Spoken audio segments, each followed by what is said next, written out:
Welcome to this week's Who the Folk podcast. I'm Lonnie Goldsmith, the editor of TC Jewfolk. We are back from our high holiday hiatus, and I am joined by Stephanie Stillman, the volunteer coordinator at Second Harvest Heartland. We talk about food insecurity, her farming experience, and the meaning behind a very cool tattoo on this week's Who the Folk podcast.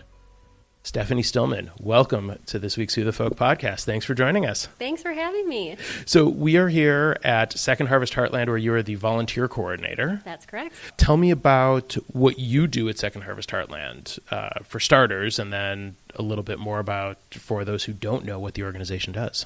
Yeah, so it's kind of helpful to talk about Second Harvest Heartland first. Okay. So Second Harvest Heartland is a food bank. You can also kind of think of it as a distribution center where we bring in a lot of produce and bulk goods that end up getting distributed to agency partners, which is food shelves, meal programs, and yeah, I'll leave it at that for now. And what we do is we're putting out about 103 million pounds of food every year. That was the stat from last year. And as a volunteer coordinator, I'm helping to bring in volunteers to make these.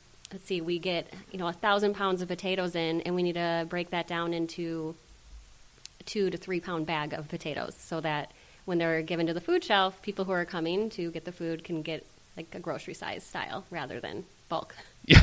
And so the volunteers are helping with that. We're bringing in about 24,000 volunteers a year, and so I'm helping to answer those questions and bring those groups in. That's a huge number of everything. I'm It's sort of so- in awe I on know. the number. I mean, from the amount of food to the amount of people that are needed each year to help, distribute or get things ready to distribute. Mm-hmm. Those are massive numbers. It's a massive number. Yeah. So the need for what Second Harvest Heartland does is only growing, I'd assume, right? It is only growing, which is unfortunate because you would want the trend to be going in the opposite direction. Okay, so the number is about 1 or 9 or 1 in 10 people are hungry. Okay. And so what we talk about is that leaves 9 of us to help. Yeah. And so that's our focus, and when we're going out, working to get people in to help, it's to help the people who are in need. So on a typical volunteer shift, what does that look like here? Yeah, so they're food packing and sorting shifts. So this is specific. We have a location in Brooklyn Park, which is where we are today, and then we have one in Maplewood. And so the task is a little bit different at each site.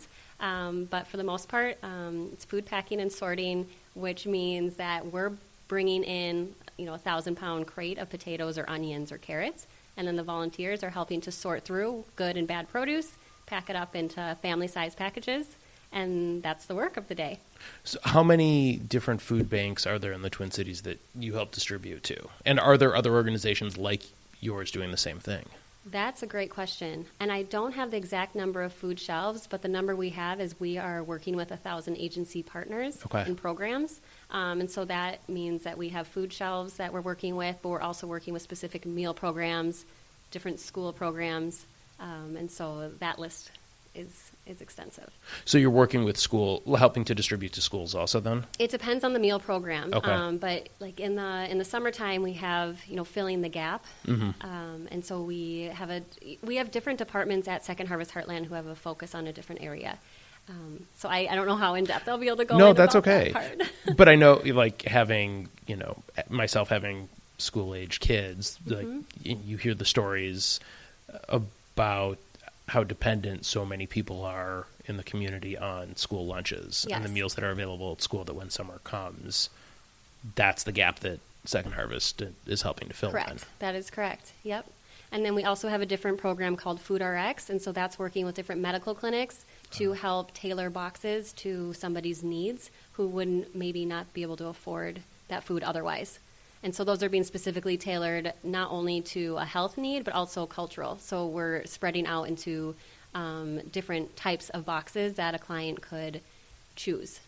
What is it that drew you to the work and the organization? That's a great question, and it's probably more of a story to get there. Okay. Can I take you back Please. a little bit? So I went to college at the University of Kansas. Okay.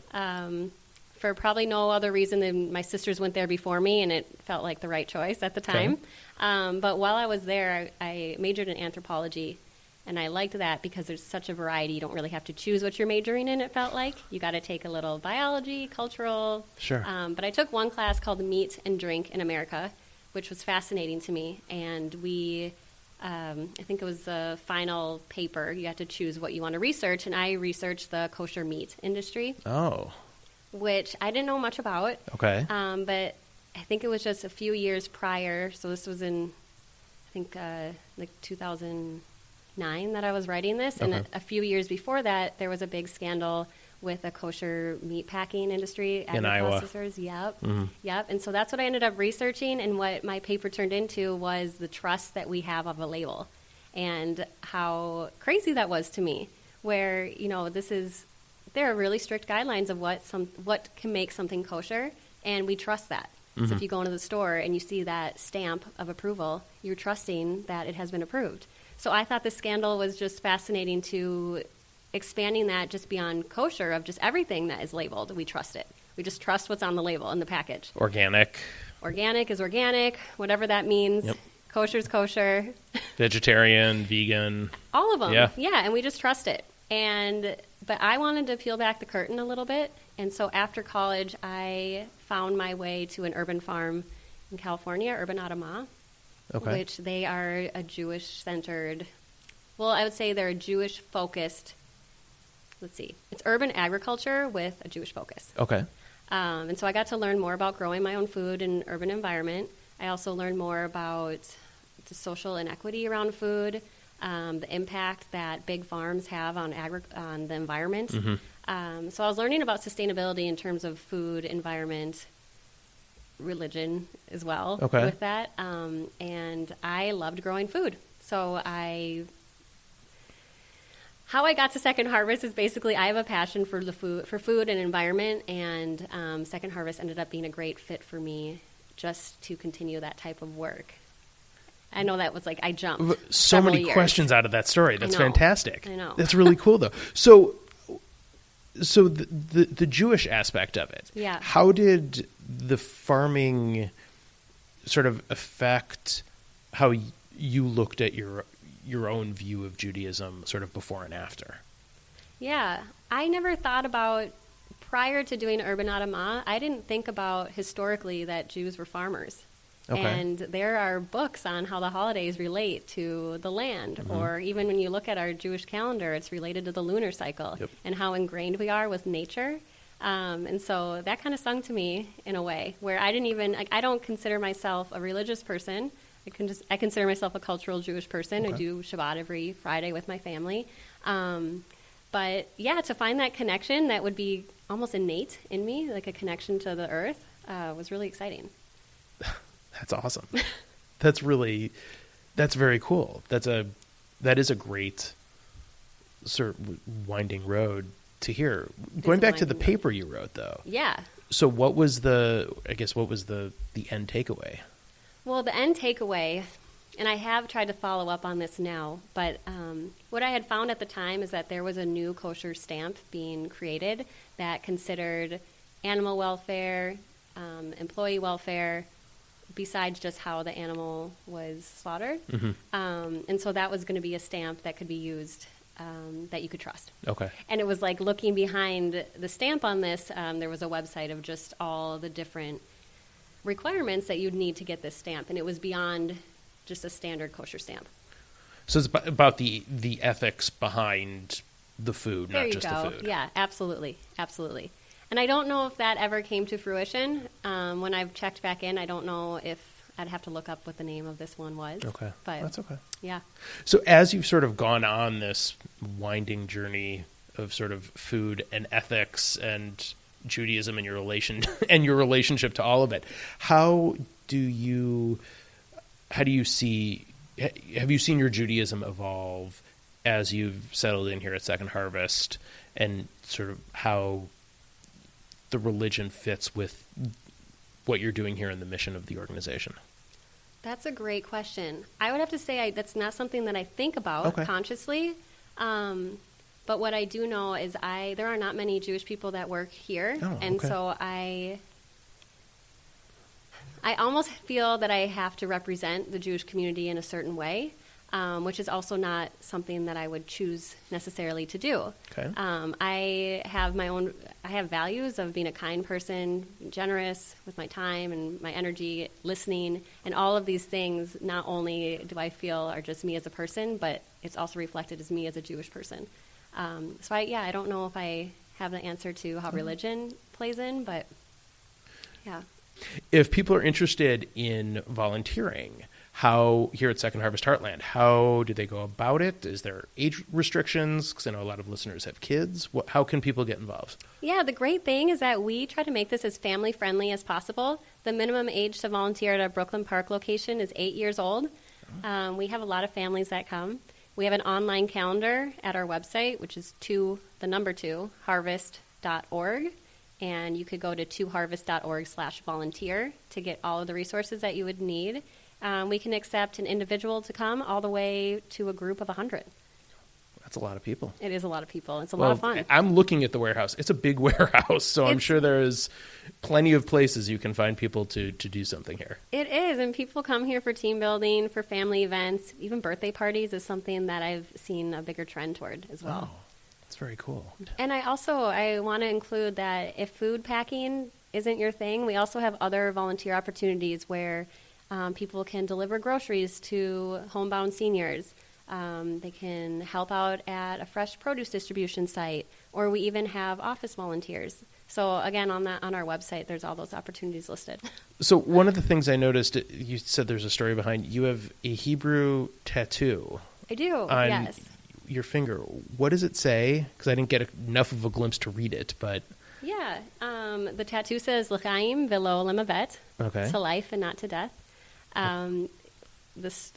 What happened is I was farming in Alaska. I went to Alaska after the Urban Adamah program in California because I was so interested to learn how to farm. Okay. While I was there, my father passed away, and that was a really hard, difficult time for me. But what kept me grounded was working with the land. When I came home, we met with rabbis for the funeral and everything, and when we were meeting with one of the rabbis, they said the whole phrase, L'chaim velo lemavet. Normally, I just hear L'chaim, to life, and I didn't ever know that there was more to that phrase. And it connected with me because it almost became scary for people to talk about death in regular, so it got shortened to just to life, L'chaim. And I connected with, especially with my dad passing away, because of his passing, I'm able to celebrate life even more. And so I was really connected to the whole phrase. I didn't realize there was a whole phrase. I just thought it was L'chaim. Same here. Wow. God, the things you learn in the worst possible circumstances. Yeah, it turned out to be a little beautiful piece out of that. For sure. Wow. That's very cool. Even in a really dark time, to find something so sort of important and impactful out of it. Yeah. That's pretty neat. Yeah. All right, well, last couple questions we have for you. Okay. Favorite Jewish food? Ooh, tough one. Might be cheese bagela. My Grammy's cheese bagela. Okay. Is that's great. How does is there a special preparation? The preparation is probably her going to 10 stores to find the right cheese. Don't know if I'll ever be able to replicate. What was the cheese? It's just a farmer's cheese. Very simple. But it comes out of I think it just comes out of some type of plastic container. I'm not sure. And she uses, I think at one point she was making the dough from scratch, but she's just using pastry dough to make that. But something about the way she rolls it into the perfect S shape. And just watching her do that, it's almost like the whole process. I've seen her make them. I've made them with her, and then they taste awesome. That's great. What's better than cheese and dough? I mean, it's a nice thing. No question. It's a great thing. And favorite Jewish holiday? Favorite Jewish holiday? This might be... I really appreciate Yom Kippur. Okay. I really, from a personal, in my personal growth, I really like to reflect and see how I can do better and continue to be better. And that's the one holiday that I don't always take off work for holidays. That Really? one I do. Okay. Not only for the fasting, sometimes I don't always fast, but it's almost like cleansing my thoughts and, cleansing in a different way. So I would say that I really enjoy the reflection that I get from that. Sort of centering yourself, it sounds like. Yeah. Very neat. Yeah. That's very neat. Well, Stephanie Stillman, thank you so much for joining us this week. We appreciate it, and best of luck to you here at Second Harvest. Thank you for having me.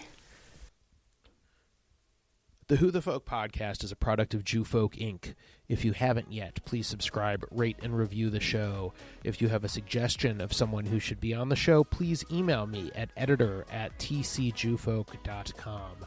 Also, go to tcjewfolk.com/podcast to listen to our new shows, We Won, Let's Eat, the Jewish Food Podcast, and The Jews Are Tired, a weekly recap of Jewish news through an analytical lens. Thanks for listening, and we'll see you next week.